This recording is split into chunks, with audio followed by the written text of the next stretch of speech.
Sometimes you have just seconds to decide between life and death for 175 people. I discovered this the hard way. When alarms started blaring non-stop in the cockpit, red lights flashed like electronic hell, and I realized I had just lost main hydraulic control of the aircraft at 3,200 feet altitude.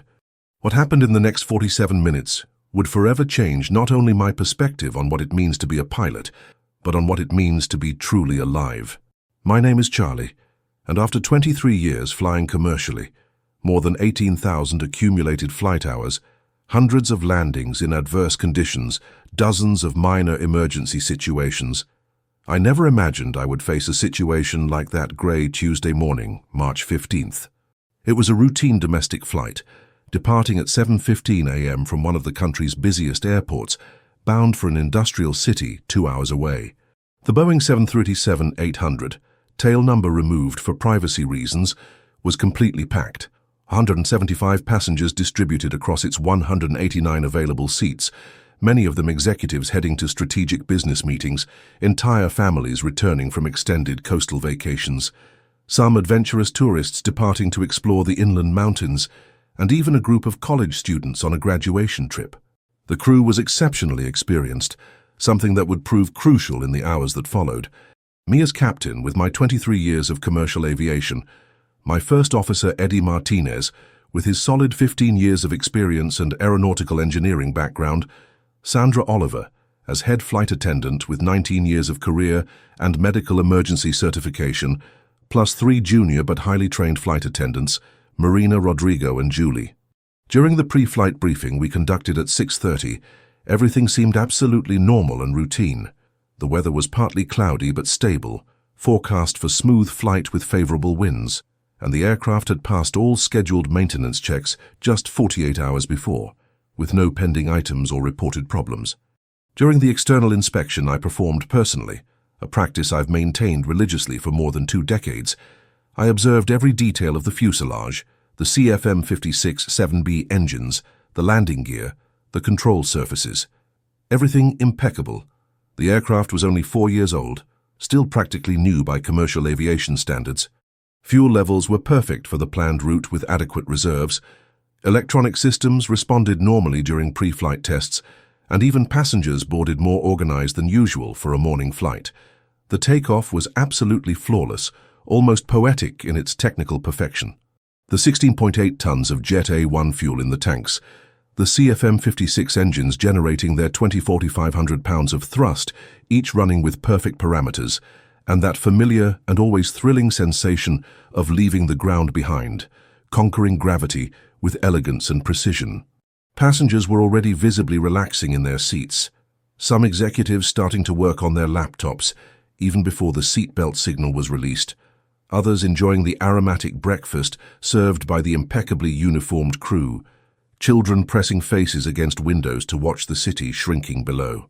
It was just another perfectly normal workday. Or at least that was exactly what I thought, based on thousands of similar flights throughout my career. It was precisely at 3,200 feet altitude, about 4 minutes and 15 seconds after our smooth takeoff, that our absolutely predictable morning routine instantly transformed into the most challenging nightmare any pilot could face in their career. The first sign that something terrible was happening was a strange and extremely concerning metallic noise coming from the rear of the aircraft. A sound I had never heard before in all my flight hours, something like metal being torn combined with a sharp whistle of air under high pressure. The sound was immediately followed by an abnormal and violent vibration that ran through the entire aircraft structure, making the crew's coffee cups visibly shake in the galley. Before I could fully process what was happening or communicate my concern to Eddie, the cockpit exploded in a deafening symphony of red alarms flashing absolutely everywhere, transforming our orderly cockpit into something that looked like a malfunctioning Christmas tree. Holy crap!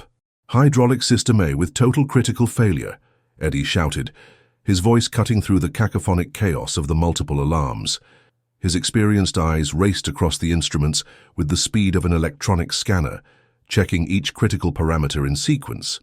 My own eyes followed the same verification pattern that had been burned into my mind through decades of training, while my heart raced to something close to 150 beats per minute. Hydraulic pressure had catastrophically dropped to absolute zero in the main system, System A, which controls the aircraft's most critical functions.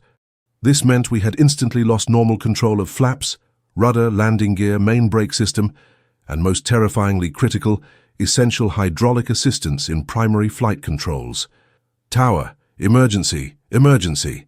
Declaring immediate emergency state, I announced to air traffic control, forcing my voice to remain as calm and professional as possible while internally feeling never-before-experienced adrenaline coursing through my veins. We need immediate and priority return to Origin Airport, multiple critical hydraulic failure on board. Requesting complete ground emergency preparation, fire trucks, ambulances, foam on runway. But the situation unfolding was exponentially worse than any training scenario I had faced in simulators over more than 2 decades. When I tried to carefully maneuver the aircraft to initiate the emergency return, I discovered with horror that the controls were not only heavy, but dangerously unresponsive. Each movement of the yoke required brutal and significant physical force, like trying to drive a heavy truck without power steering, and the aircraft responded slowly, imprecisely, and completely unpredictably. Eddie, demonstrating the professionalism that had made him one of the company's most respected first officers, immediately initiated complex emergency procedures, his hands flying through checklists while obsessively checking if hydraulic systems B and C were still operational. The good news, if we could call it that, was that we had partial redundancy working. The terrible and potentially lethal news was that, without System A, our landing would be infinitely more complicated, dangerous, and with real possibilities of total catastrophe. "Charlie," Eddie said with controlled urgency I had rarely heard in his normally calm voice, "the landing gear may not come out completely. And even if we manage to lower it manually, we won't have normal brakes, adequate runway steering, or automatic spoilers. We're going to have to stop this aircraft with engine reversal and manual emergency brake only." At that specific moment, I felt the crushing weight of responsibility like never before in my entire career. Behind us in the passenger cabin, 175 people, men, women, children, elderly, completely trusted our technical and mental capacity to bring them back home alive. Many didn't even know yet that something was drastically wrong, thinking the alarms and lights were just routine maintenance. At that moment, Sandra appeared at the cockpit door with that worried but professionally controlled look that only experienced flight attendants can maintain. "Captain," she said with her voice trained to convey calm even in panic situations, "passengers are starting to get restless and asking about the emergency lights that came on throughout the cabin. Some are visibly nervous. What should I officially communicate?" "Sandra," I replied, looking directly into her eyes to convey confidence and determination. "Tell them we're returning as a routine technical precaution due to a minor mechanical issue that requires ground verification. Discreetly prepare the entire cabin for complete emergency landing procedures, but keep everyone absolutely calm and confident. You guys are exceptional professionals, and I completely trust each of you to keep passengers safe and organized." While we began flying in controlled circles to burn excess fuel, we absolutely couldn't attempt a landing with full tanks due to excessive critical weight that would further compromise our ability to stop on the runway. My mind worked feverishly, analyzing and reanalyzing all available technical options. The emergency operations manual was open to the specific page of critical hydraulic failure procedures, but the terrifying reality was that we were facing an unprecedented combination of simultaneous failures that went far beyond standardized simulator training scenarios. The control tower informed us via radio that all ground emergency teams were already being mobilized and strategically positioned on the main runway. Firefighters with special aircraft foam, multiple ambulances, teams specialized in aircraft structure rescue, and even a medical helicopter on standby. This should theoretically be comforting and reassuring, but in practice only dramatically reinforced the real and potentially lethal gravity of the situation we faced. If you're following this story of tension and determination in the skies, don't forget to subscribe to the Black Box channel to continue receiving more exciting and educational accounts of international commercial aviation. Eddie and I spent the following minutes obsessively and repeatedly reviewing each critical step of the planned emergency landing. Without normal hydraulic brakes working, our stop would depend almost exclusively on maximum engine reversal and the manual emergency brake system. A much less efficient and reliable system, especially considering the still elevated weight of the aircraft even after fuel burn. We're going to execute a standard stabilized approach, I decided after evaluating all variables, but with slightly higher speed than normal to maintain positive system control, but not excessively high so as not to compromise our critical ability to stop within available runway limits.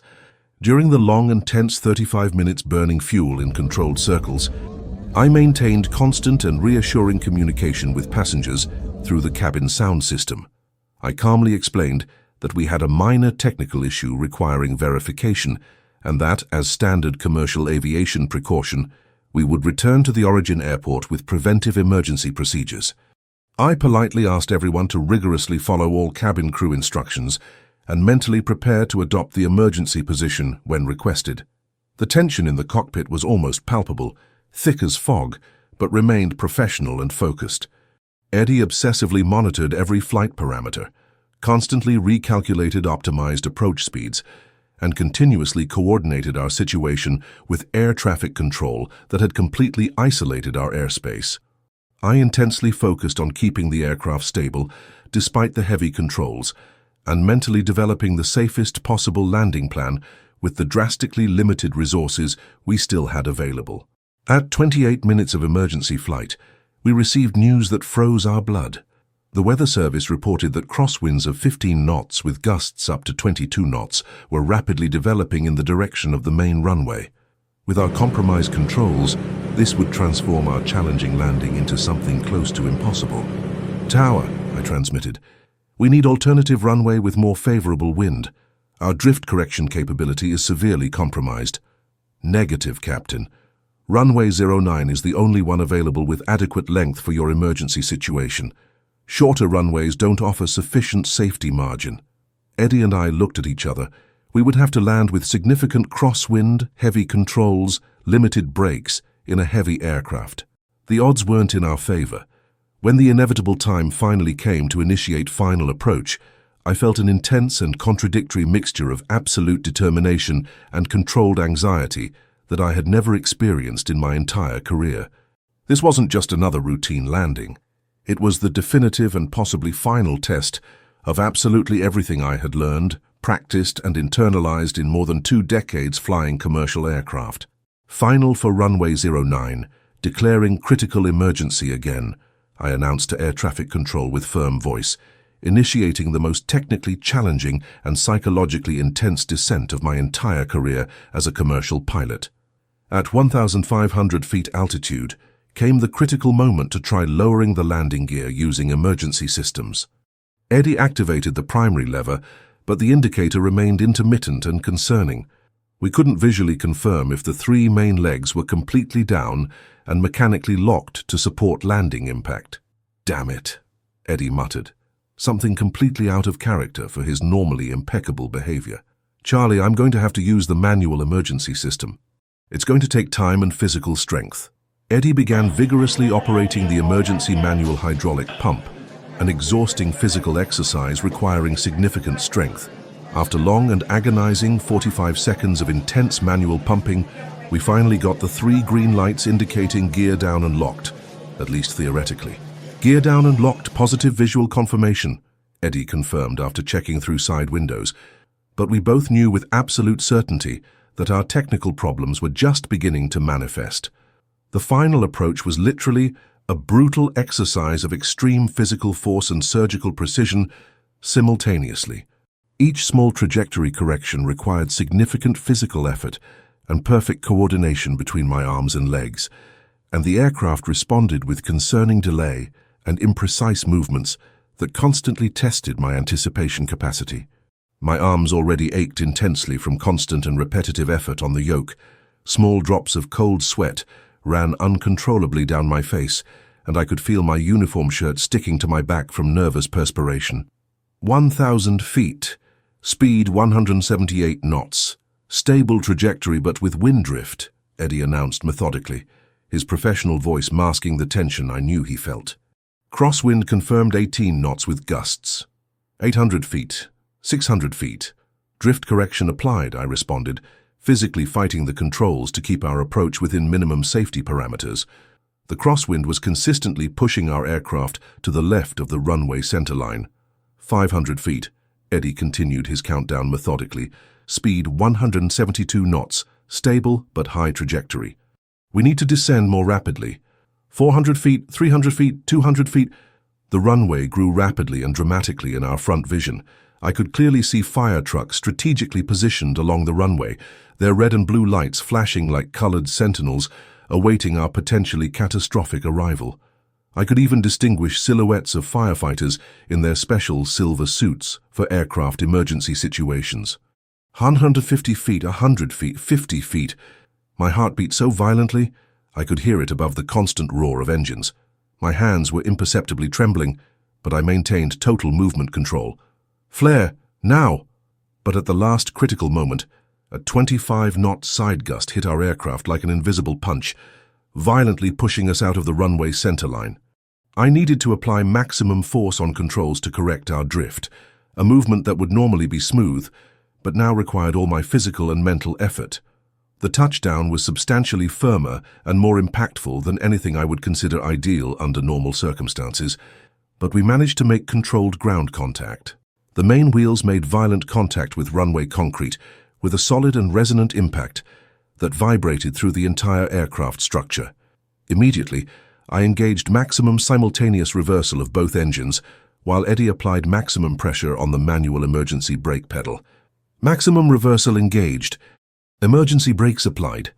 I shouted over the absolutely deafening roar of CFM56 engines, operating in full reversal. The aircraft was decelerating, but worryingly slowly and gradually, not as quickly as we would like or need. The runway consumed itself rapidly and relentlessly under our wheels, and I could see with terrible clarity its end approaching dangerously with each passing second. Emergency brake responding only partially, Eddie reported with tense voice but maintaining absolute professional control. Charlie, it's not going to be enough. We're going off the runway. It was at that moment of critical decision that I made the most risky and unconventional decision of my entire career. I deliberately steered our heavy aircraft slightly toward the grassy area beside the main runway to use additional friction from soft and irregular terrain to help us decelerate more quickly. It was a completely unconventional maneuver, potentially dangerous for aircraft structural integrity, but absolutely necessary to avoid total catastrophe.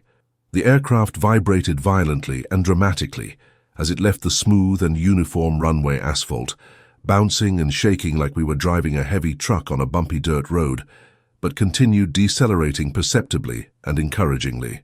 Finally, after what seemed like eternal hours but were just a few seconds that stretched like eternity, our aircraft stopped completely and definitively about 120 meters from the physical end of the runway. For a few seconds that seemed suspended in time. The only audible sound was the gradually diminishing noise of engines, returning to normal idle.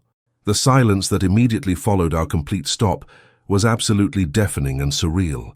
For an eternal moment suspended in time, Eddie and I just stared at each other, slowly processing what had just happened and trying to accept the reality that we were really alive and on the ground.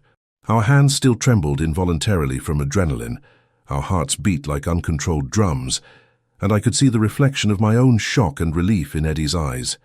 Then, spontaneously and completely unexpected, we began to hear the gradually growing sound of enthusiastic applause coming from the passenger cabin. They had perceived and understood that we were safe, that we had made it, that they were alive.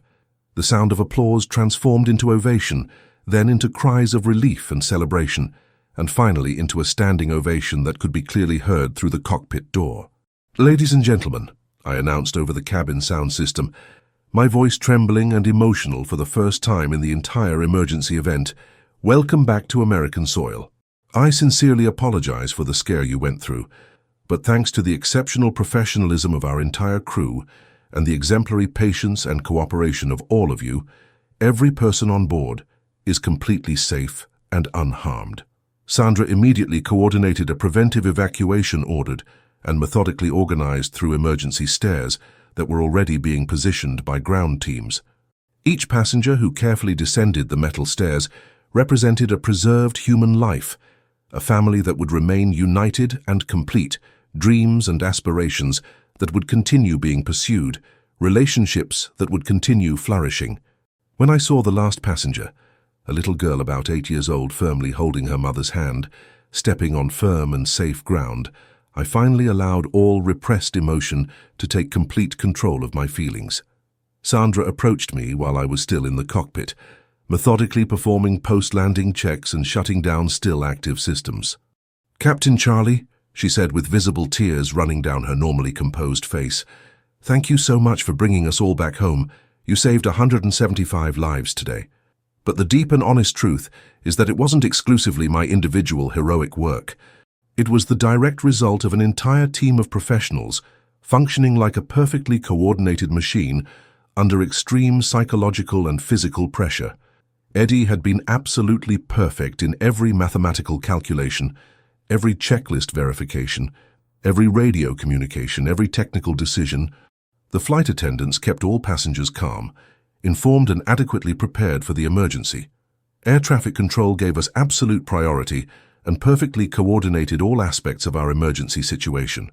During the detailed technical investigation that followed in subsequent weeks, a team of specialized engineers discovered that a microscopic manufacturing defect in a critical hydraulic component had caused the catastrophic failure.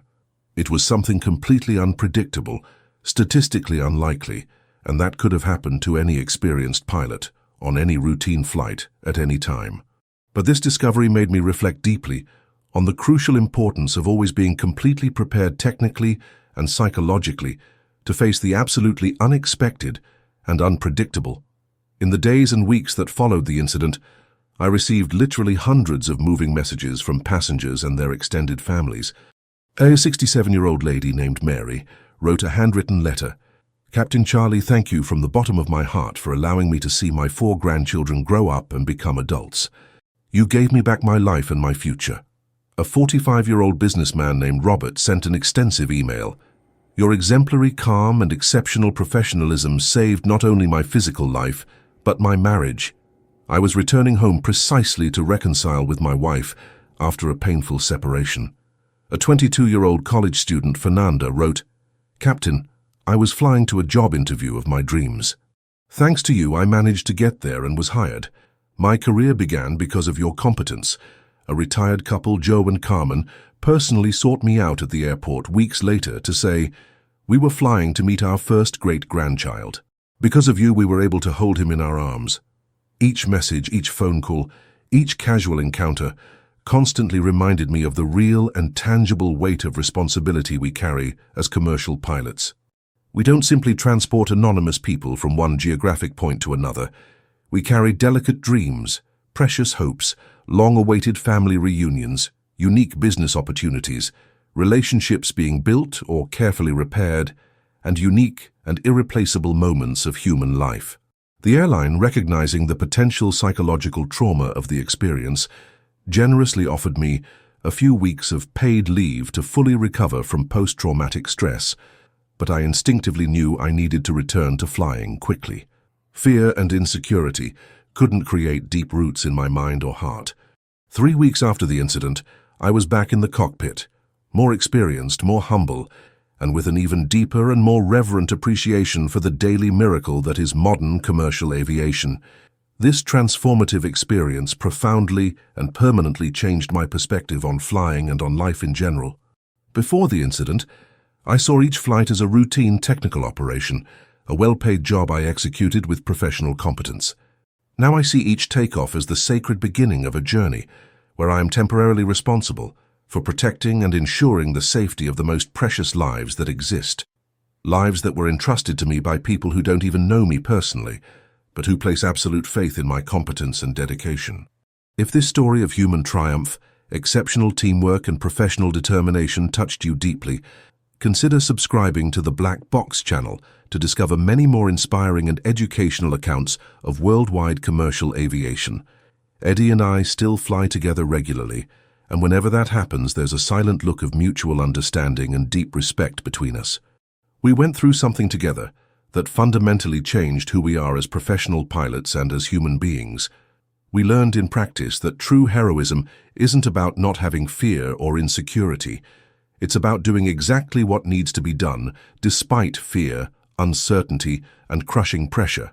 Commercial aviation continues to be statistically one of the safest forms of transportation that exists in the modern world, but that's only possible because literally thousands of highly qualified and dedicated professionals work tirelessly every day to maintain and exceed the highest international safety standards.